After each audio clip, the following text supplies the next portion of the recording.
So our next speaker is Piette from Lawrence Berkeley National Laboratory, where she is a senior scientist and also a division director for the Building Technology and Urban Systems Division at the lab. She's also the director of the Demand Response Center, and her work involves developing and evaluating new technologies and building components, controls, operations, simulation, whole building and electric load shape analysis, and behavior. She's going to be talking today about high-performance computing and urban energy science. So please join me in welcoming Marianne.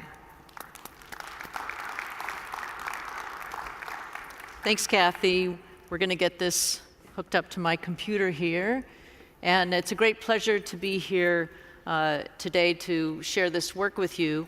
This is my second high-performance computing conference. I usually spend time at HVAC, energy efficiency, and electric grid conferences, so it's a great pleasure to be here with you all. I am going to be talking about the work we do related to buildings and also an Exascale project. So I'm going to start with an introduction into energy issues in cities, and this is great to have heard about Society 5.0, because I'll also talk about extreme heat and how we manage in Society 2.0 with climate change and other challenges as we get warmer. Data standards and modeling are an important piece of what I'm going to talk about, and as we try to think about cities, we want to think about the data collection issues that we were just talking about as well, and then models for building energy analysis and city scale. And then I'll talk about the Exascale city scale energy modeling that we're doing in collaboration with Argonne National Lab and with Tianzin Hong at Lawrence Berkeley Lab and Budu Badari at Oak Ridge National Lab. Cities are a place where we spend a lot of our time, more and more time. Cities are growing around the world. US cities use about 70% of our total energy use. And so it's important for us to understand. We'll talk about how we use energy in cities, but they also are the major dominant features of our gross domestic product. So we want to make sure our GDPs are strong and that we understand how to keep cities productive and healthy. The work that I'm talking about is sponsored by the US Department of Energy. I'm going to be talking about building energy technologies work, as well as the Exascale computing project work that's sponsored by the Office of Science. I will be talking about data sets in both Chicago and San Francisco, and I also want to acknowledge the great help we've gotten from them as well. So the grand challenge is, if we think about cities today and we imagine what would it take to actually cut energy use in half, to be able to make sure that we're doing that in a way that can improve the economic vitality, improve resilience, improve sustainability, and what could that look like? How much would it cost to do that, and what are the technologies and features that it might take to actually achieve something like that? The urban systems today that we're looking at have a lot of megatrends that I want to mention a few. On the upper left hand is a picture of a building which is no longer an isolated activity in a city, but it's connected to vehicles and moving from what we call static energy efficiency to dynamic energy management. The building is now part of the electric grid or a microgrid, and we're measuring more about the health and the productivity of the people in the buildings.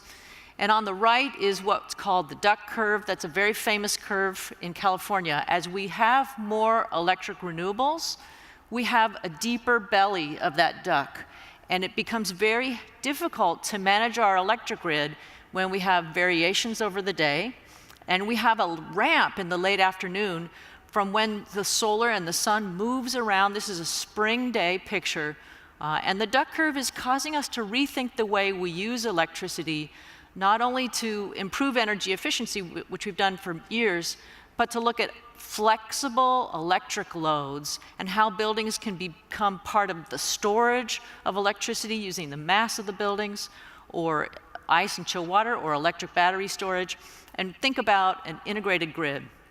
Then the bottom picture is an urban heat island, which you all know about. But one of the questions is, how hot will it get in cities? How do we better understand the urban environment? And as we look at the pavements and the trees and the buildings themselves, How do we study that urban heat island problem? This picture here shows you that cities use energy dominated by buildings and transportation. And the fraction that goes to buildings versus the fraction that goes to transportation is very dependent on the type of city. For example, New York City, the energy use is dominated by the buildings. And of course, there's fewer cars, whereas a city like San Diego or Los Angeles, which is more spread out, might be dominated by transportation. So when we think about energy in cities, we think both about the transportation systems and about the energy use in both homes and buildings. And we want to better understand how that energy is used today and what it might take in the future to reduce that energy. So there's 4 areas that research at the national labs is focusing on. One of the main things we do, and I'm going to talk about these in a moment, is developing tools. So I mentioned some of the energy problems, the energy use in buildings and the climate integration. So we want to be able to model the energy use in a building and in multiple buildings, and I'll give you some examples of that. I'm going to talk a little about the data structures. Most of the energy data in the buildings is not public. So we model the buildings by vintage, and we get some data from public buildings, and many cities in the United States have disclosure laws. So there are over 20,000 buildings that do have public data now. And in San Francisco, I'll give you an example in a moment, we have about 1,600 of the largest buildings where the data are public.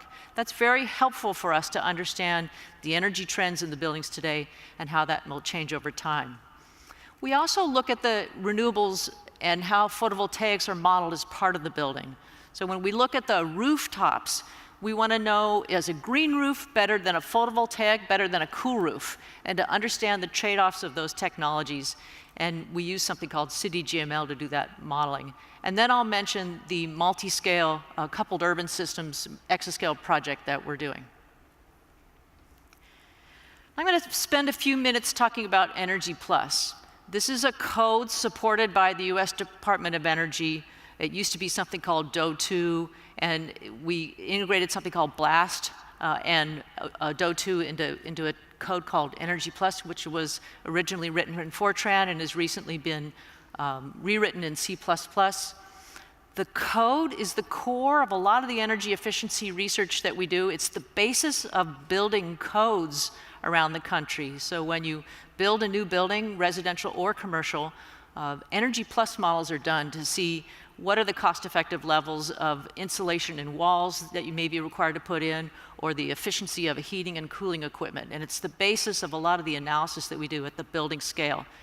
All of this traditionally has been done building by building, and we're moving to a time where we want to be able to model groups of buildings. These models are typically hourly time steps. So on the right-hand side, you'll see air loop module, zone equipment, plant loop module, condenser loop module. So we actually model each room in a zone in a building, and a building may have a single zone, or it may have hundreds of zones if it's a large complex building. And there may be different loads on the south side of the building than the north side of the building. So in the work that we do, we're very careful to make sure that we're characterizing the sun and the wind and the outside temperature and the humidity. And on the left, you'll see the sky module, shading, daylighting, window glass, and the calculation modules. So this model has its own set of complexities at the building scale, and it is the basis of the energy modeling we're doing at the city scale now. CityGML is a data standard that's been around since 2002.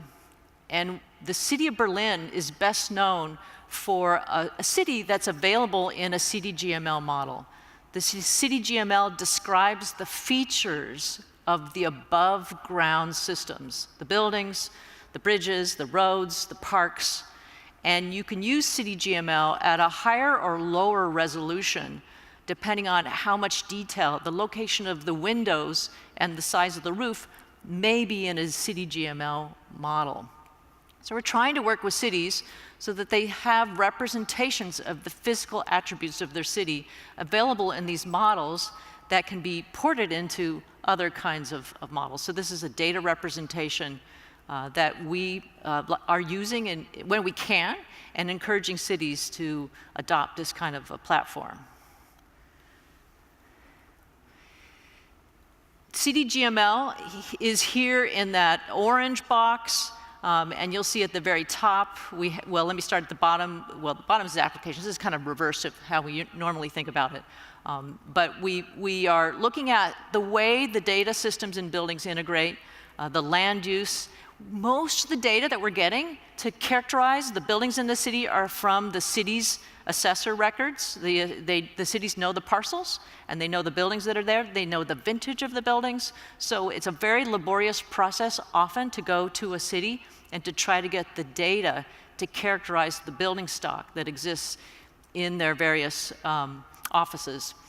There is work on creating a standardized building ID that Pacific Northwest National Lab is working on, and we look at the parcel number. So we develop data sets. These are the size and the number of floors and the location of the buildings. And then we have a variety of applications that are acting upon the data.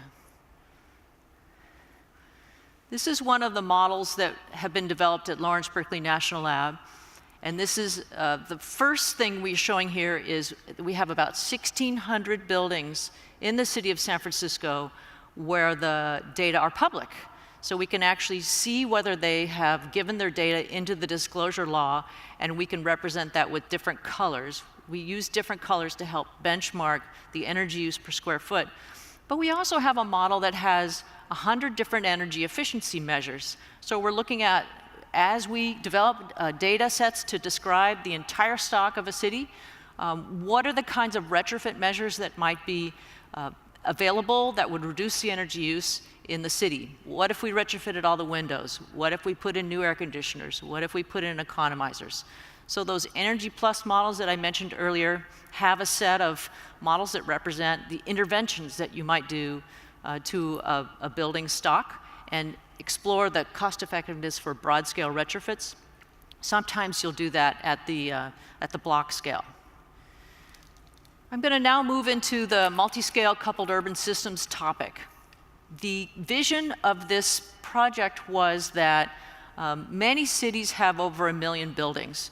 Biggest city in the United States, New York, has about 1 million buildings. Buildings around the world have many more, cities around the world have many more buildings, and buildings are connected to extreme microclimates. Predicting energy use and predicting the local climate is a challenge. In the picture here, you'll see transportation, people, weather, and buildings as the primary area where this project is focusing. I'm going to be focusing on the microclimate in the building. The transportation data that we're using helps us understand when people come and go and when they're in the buildings and the occupancy of those buildings.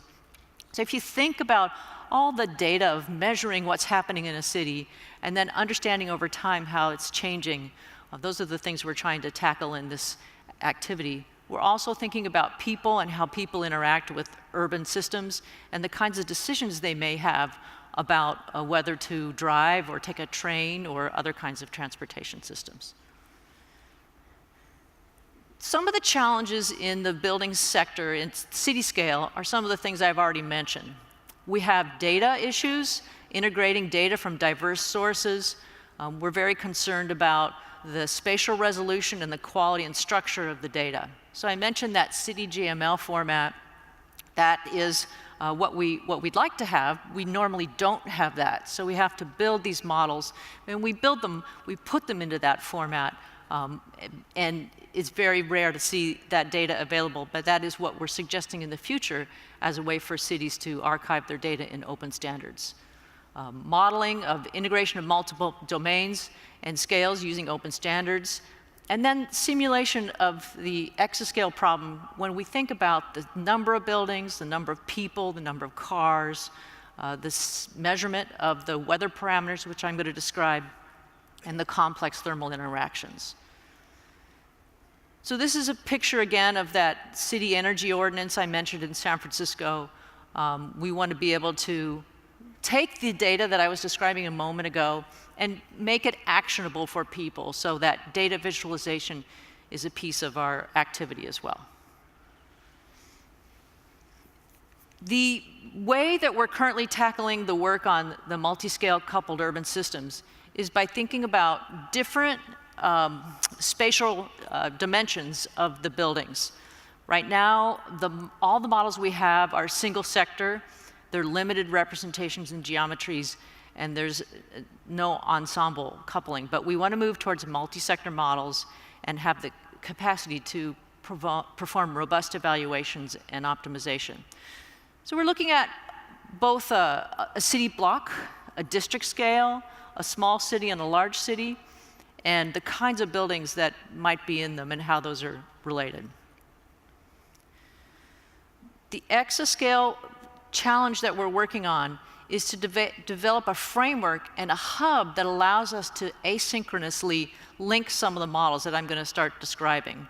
So we're using some of the tools that you heard about this morning for those of you that heard about the Exascale work at DOE. This is one of those projects that was mentioned in the urban modeling. And we have some of the researchers from the biology candle project helping us with the ensemble systems, and then working with CODAR to do the hub coupling.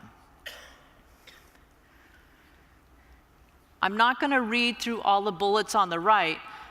I'm going to focus on that thermal environment problem in a moment, but this problem of urban design has a broad set of things that one can think about if they had these models. They could think about zoning, rerouting transportation, district energy systems, predicting that duct curve and how to integrate renewables, looking at thermal storage, evaluating cool roofs, and developing a variety of capabilities. So the capability is a broad need, but we're going to be focusing on the scenarios listed here, buildings and green infrastructure, predicting the energy use and peak for 20,000 buildings over 10 years, and for 4 climate scenarios. So one of the challenges is how to predict weather over time, and then how those things are related to each other. The project is focusing in on a sector of 20 buildings in Chicago. Charlie Catlett from Argonne National Labs has been doing a lot of measurement work in the city of Chicago. And this particular test region has been the subject of the work that I'll be describing. So we're basically taking that square and doing the weather and the building and the CFD analysis in that region.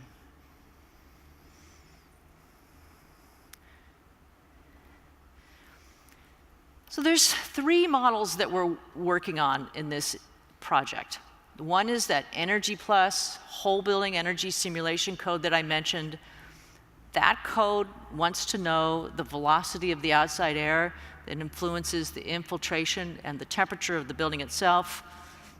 And we're looking at the NEC 5000, which is a CFD model to provide us with very fine microclimate information. The NEC 5000 looks at the flux from the EnergyPlus, and I'm going to be talking about how the buildings influence the local climate. What is the way the buildings dump heat into the environment? You've all walked by an air handler in a city, and you feel that warm air coming out. And we're also working with WRF, which is a weather research and forecasting model that is a microclimate model. So we're working at climate models at multiscales and this ensemble of buildings. And as I mentioned, we're looking at ways to combine these codes as a package that's going to help us to speed up the process and understand these interactions in new ways. The urban buildings, one of the most important things that we're doing in this work is looking at how the buildings influence each other. So the buildings have radiative exchange. So we're actually looking at building to building, the way the walls interact, as well as the way the buildings are radiating to the atmosphere itself. So this requires a very careful look at that geometry that I was mentioning and the way the air around the building is being influenced by the building itself. Another feature of this is the way the buildings shade each other. If you're on the south side of the building in the sun and the north side is getting shade from a nearby building, the cooling load in those zones is much less. So overall in the building, the shading changes over the day, and these models consider the way the sun covers. They also consider the cloud cover and the humidity. So it's outside air, wind speed, humidity, solar, at cloud cover. All of those parameters are important inputs both to the energy that the building uses as well as how the energy the building uses is influencing the local climate. So we're looking at faraway buildings as well as pre-scanning algorithms for the nearby buildings. Smaller buildings in urban climates are going to be shaded, and clearly those aren't good resources for photovoltaics if the building is already being shaded. And this is a very new piece of work that we're doing that is very new to the urban science. And it's looking at 5 types of ways that the heat is emitted from the building to the environment. One is the exhaust air from exfiltration, and exfiltration is actually if it's a leaky facade and the building is actually interchanging air with the outside. The relief air from air handlers is exhaust air. Heat rejected from cooling towers and condensers. Air conditioners have a hot side and a cold side. Cold side's in the building, hot side's outside. So they're dumping heat in order to cool the inside with a vapor compression cycle or something like that. There's a lot of heat. Cooling towers are often on the very top of a building, but if it's a mid-sized building, it's going to be dumping heat to the local environment. Long wave radiation, so we're actually looking at the way the buildings are emitting. If the facade is warm, and I'll give you some examples of that. And then the convective heat transfer from the facade itself. So these are 5 ways that the buildings are actually influencing the local climate. I have a little video here. Let's see if I can get it to go. Can't find my mouse. Let's see. There it goes. So here, we're very concerned about what we're calling runaway urban heat. So essentially, as those buildings are emitting heat and it's getting warmer, 120 degrees we're seeing in many US cities and many cities around the world. That's about 50 centigrade. These kinds of heat events make the air conditioning less efficient. So the capacity of the air conditioning is less. Some systems, variable refrigerant flow systems, can't even perform when it's above 140. So we want to understand the boundaries of the way our current HVAC, heating, ventilation, air conditioning systems have been designed and what these urban climates are and the feedback that may happen as we run these systems more on very hot days and whether or not they're going to be a problem in US cities. I know Phoenix is already having trouble with airplanes when it gets quite hot. So we want to really understand what's happening in our cities. This is a picture that shows you the radiant heat exchange between buildings. And the blue table shows you the north, the south, the east, and the west facades of the building. And you'll see the numbers on the right that say facade surrounding surfaces average. What you see here is the north side facade is cooler than the average. The east is equal to the average, and the south is warmer. That's somewhat intuitive. The south is going to get more sun, the east is getting less, and so we're looking at the sides of the building itself and the way the building is interacting with the environment. So that's a lot of high-resolution information that's quite new for us to try to calculate and consider in an urban climate. The pictures on the right show you the temperature of the facade with and without the long wave radiation, again per facade. So we have the south, north, east, and west. And the very top one is the south and the north. And the very top curve shows you the temperature with the long wave radiation included. So we get some sense of, actually I think I said that wrong. The pink is the pink is the south. So we get some sense of the conventional way that we've created models to model buildings, and then these new ways when we consider these interactive effects. So we care a lot about the view factors and the way the surrounded surfaces are interacting. This picture shows something also that's quite new. The energy per square foot, we typically calculate in English units, kBTUs per square foot per year, but here we show them in megajoules per meter squared. So we see a small office in Chicago using about 620 megajoules per meter squared. That's the total energy use per year to heat and cool the building, and 551 megajoules per meter squared for a large office. But you'll see the number above it, the 2300 and the 942, those numbers are the amount of heat that's emitted to the environment. So the energy that's emitted to the environment is actually higher than the energy consumed in the building because of that radiation and those cooling towers. And then I have a ratio there of 3.7 for small offices and 1.7 for large. So what that means is a small office is dominated by its facade. And on the bottom, the bar charts show you summer, winter, spring, and fall. And you see the small office is dominated by the convection from the facade to the environment. So if this is annual, so in the winter, if the building is warm, it's actually radiating into the environment. That's not a problem in the winter. You want to walk by a warm building with warm walls, but in the summer, that's a problem. And then on the right, we see the office building where the green shows you the HVAC heat rejection. So that annual emissions to the environment is dominated by the cooling tower and the HVAC equipment dumping extra heat into the space. So those are summer, winter, spring, and fall for the different types of buildings. And these are new ways to think about how these systems are interacting. We are currently running the EnergyPlus model on the NERSC and the high-performance platforms at Lawrence Berkeley National Lab. And one of the things we're focusing on is the way we're batching those jobs. We're using something called Task Farmer and Burst Buffer, which are some of the tools available at LBNL. And we're looking at how do we look at the nodes and the way to run these buildings at some volume. So we look at the wall time and the I/O of the interactions. These models have fairly detailed input files, conventional weather files, TMY files, which I'll talk about also. And then there's a lot of data that we can get out of the models as well. So we're grouping the jobs in order to balance the CPU hours.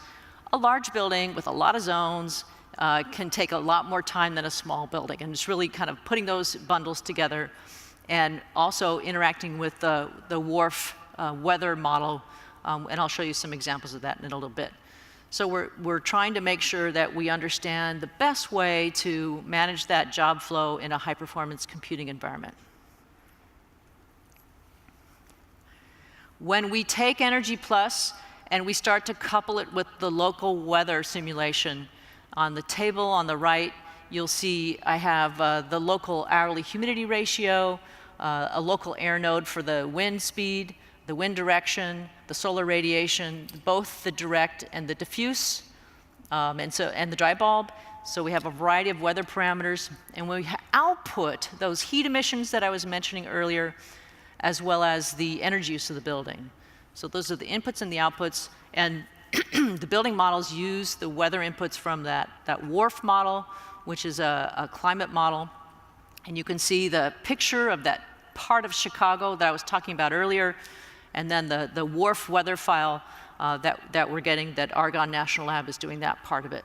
So we have 25 air nodes mapping to the building and the surfaces, and we're using a variety of the weather parameters that I mentioned, and working on the data and computing hub framework to couple these more directly.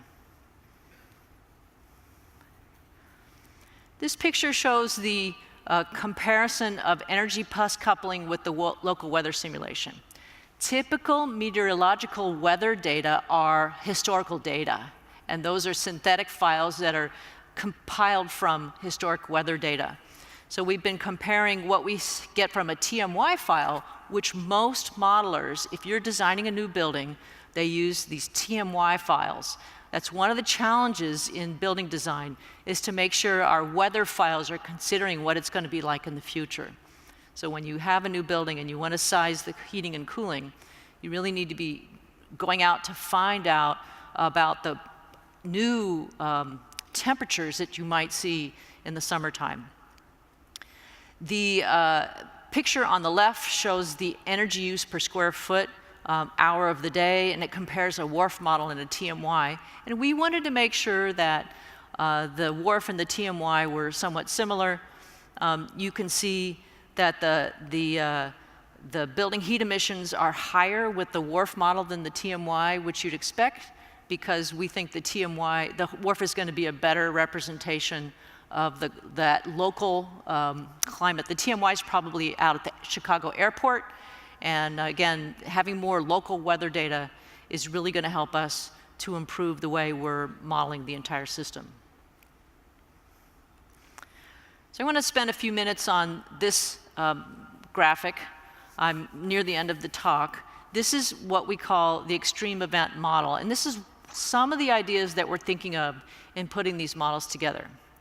So EnergyPlus, we're thinking about 20,000 buildings, and the basic flow of the modeling runs EnergyPlus twice. First, we're using that WRF model that I mentioned, and EnergyPlus, to conduct a model to explore the energy use in 20,000 buildings, and then we're using the NEC 5000 for 100 buildings.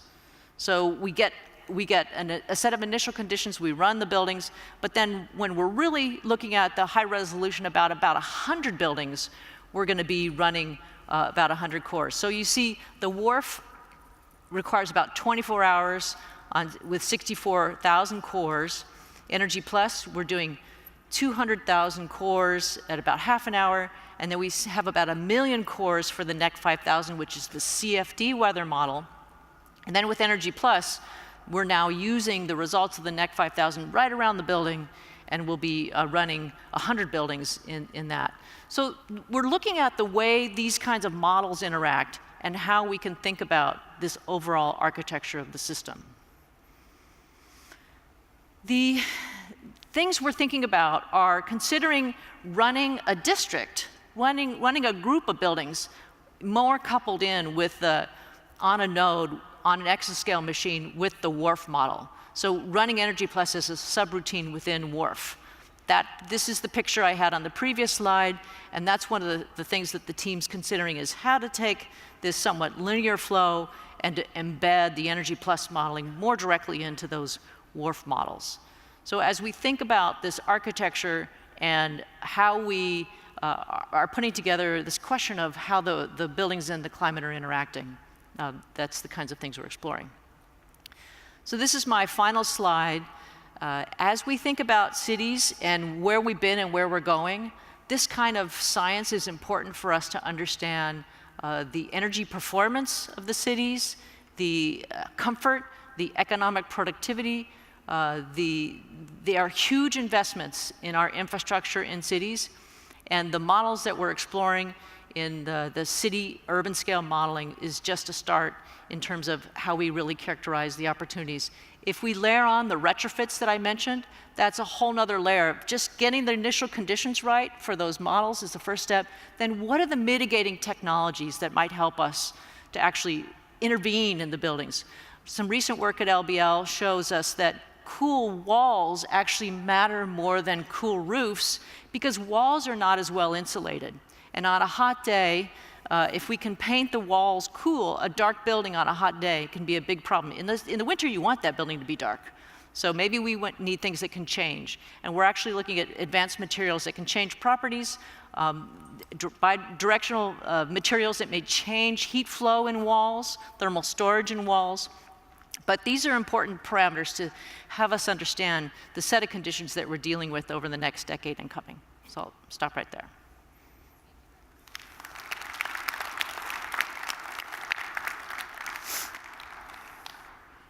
So once again, if you have a question, please come to one of the microphones. So I did have a question. Oh, is there one? Okay, great. Hi. I'm researcher is AIST in Japan. Actually, I'm very interested of your topic. I have a question about the data, especially CTGML.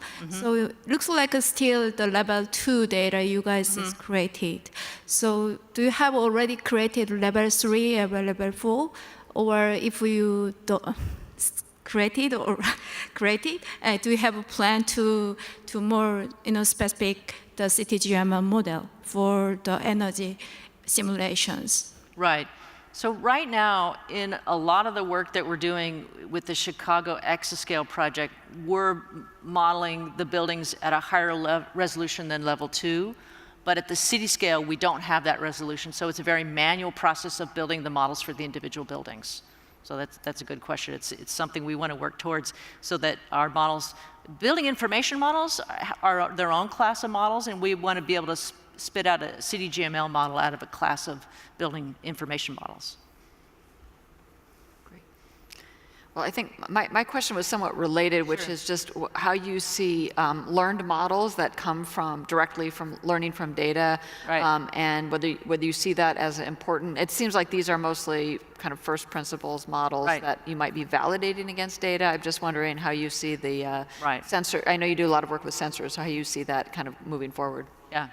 There's a big interest in satellites, satellite data imaging, various types of even infrared thermography, but there's a huge interest in satellite imagery, being able to identify a building, and then other kinds of cameras that would be able to see how tall the building is. So we actually haven't spent that much time on the imagery and cameras to create the data sets, but I think that's a promising area as well.